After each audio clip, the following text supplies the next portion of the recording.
Hello, my name's Amanda Ford-Sporer. I'm a PhD researcher here at the Institute of Archaeology, UCL, and I'm just going to present about my research, which is entitled Teens Digitally Produced Replicas and Ancient Realness. Before I do, I just wanted to actually go through a list of uses that I've seen for replicas recently in museums. I also have a YouTube video that shows you some of images of these objects on display, and the link is there. So just to go through some of the uses, touchable 3D print replicas actually on display that you could walk up to and touch, as well as being beside the original object. Showing the object in new condition is also a use. Leaving the original in situ and then having a replica on display. So this could be used for protection and conservation purposes of the original, or it could be to do with education and circulating of information or knowledge about the original.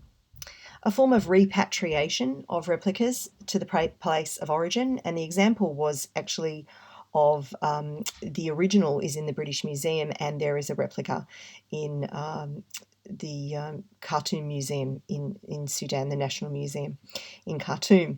Another example, and the image there is of a reunion of missing pieces or replicas that are used to reunite separated pieces, and that example there is of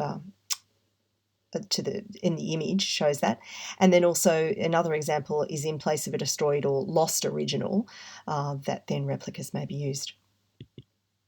Turning now to my research, it's the four main points. First of all, investigating how digitally produced replicas address, challenge, and enhance authenticity.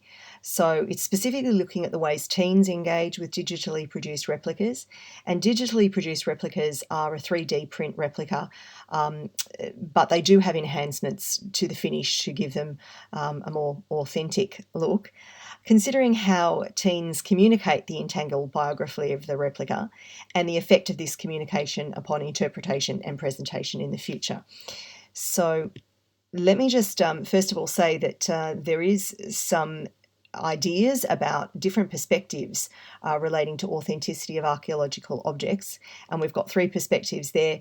The materialist one, which is really the main thrust, is that it is by authentication by experts and their inherent provable qualities in the objects, as opposed to a constructivist, which sees authenticity as a negotiable cultural construction. So this is audience-centered.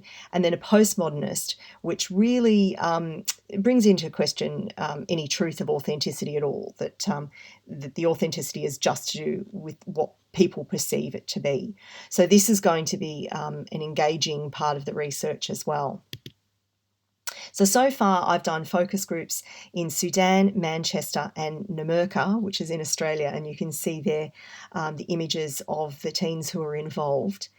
And they investigated the objects and then also did responses, artistic responses, in the forms of cartoons, videos, audio, stories and interviews, posters, illustrations.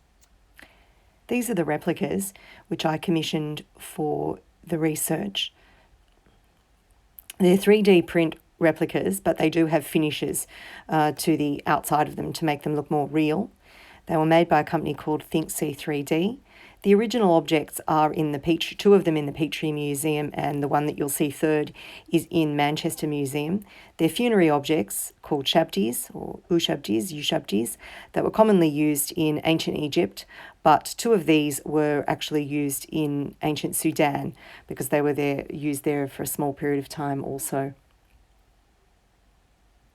You can see that on the bottom we have the word replica in both Arabic and English, and this was to do with the objects travelling to Sudan.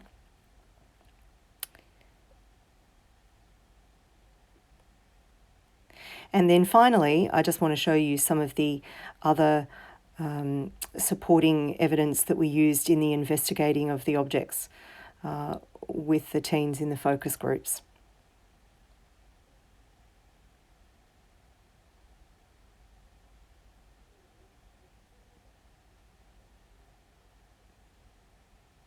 And these were looking at both the ancient past, the recent past, and the present to look at the entangled biography of the real and the replica object.